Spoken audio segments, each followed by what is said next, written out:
I was chatting with a friend last weekend, the kind of conversation where you're trying to figure out if a new camera is worth the cash before anyone actually hands over the money.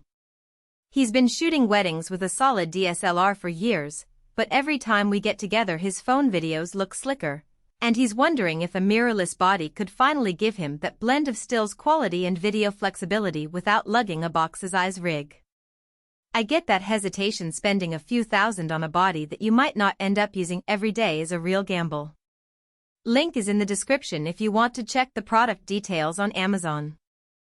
The Panasonic S5M2X lands right in the middle of that crossroads. It's marketed as a compact hybrid powerhouse, which is a phrase that tries to capture two things: a camera small enough to carry around all day, and a system powerful enough for serious video work and stills alike. When you're weighing it against the likes of full-frame Sony or Canon mirrorless lines, the first thing you notice is the size. It feels more like a large point-and-shoot than a traditional DSLR, yet the grip and button layout still give you that familiar control-centric feel. That balance is where the decision often hinges. Do you need a camera that slips into a backpack, or are you okay with a bulkier body that can hold more batteries and a bigger grip? Let's break down the core areas that matter most once you're holding the S5 in your hands. Autofocus confidence is the first thing most creators test. Panasonic calls the system a fast, accurate phase hybrid autofocus.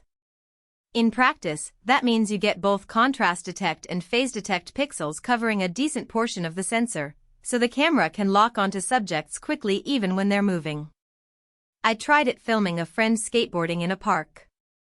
The focus stayed on his board as he zipped past, and the occasional shift to the background didn't feel jittery.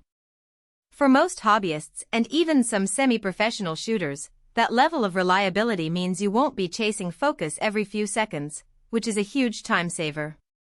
Low-light behavior is another hot topic, especially if you're shooting events or indoor video.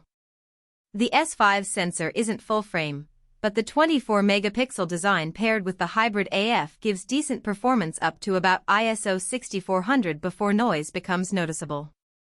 In a dimly lit restaurant, I could capture a clean portrait with the autofocus still humming along, though the image did lose a bit of fine detail compared with a larger sensor. If you're primarily shooting in well-lit environments or using external lighting, that compromise is minor. However, if you routinely rely on high ISO for street photography, you might feel the pinch. Stabilization is where the S5 really tries to stand out. Panasonic's powerful image stabilization is a 5-axis in-body system that works with any lens you attach, which is a blessing when you're using lightweight primes or a kit zoom.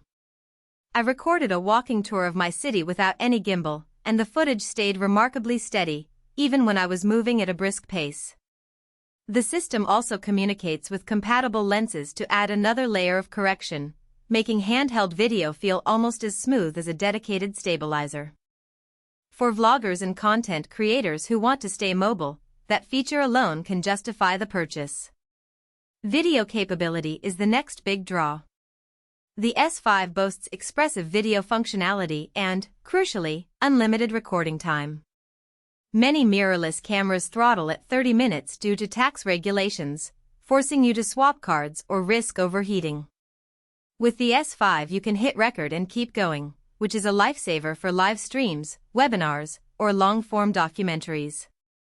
The camera supports 4K 60p and 10-bit internal recording, giving you decent color grading flexibility without a massive post-production workflow.